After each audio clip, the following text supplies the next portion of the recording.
ఒకసారి ఒక పిల్లాడు నా దగ్గరికి వచ్చాడు. నేను విశాఖపట్నంలో వెంకటేశ్వర మహాత్యం గురించి ఉపన్యాసాలు చెప్తాను.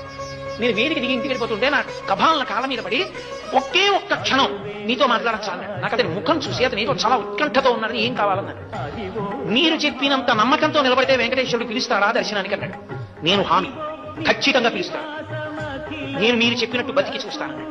అతను ఒక 6-7 నెలలు పరమ ధార్మికంగా చక్కటి జీవనం చేశాడు. అతనికి తెలిసి ఉండి వెంకటాచలం కొండ మీదకి వచ్చాడు. అతను వచ్చినట్టు నాకు తెలియదు.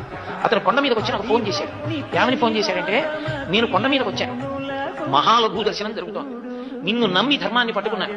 గురువుగారు చెప్పారు, ధర్మం పట్టుకుంటే నువ్వు దగ్గరికి తీసుకుంటా ఉన్నారు. నన్ను కూడా తోసేస్తారా? నన్ను దగ్గరికి రానివ్వవా? నువ్వు నన్ను దగ్గరికి రానివ్వకపోతే ఇక నా శేష జీవితంలో ధర్మం పట్టు.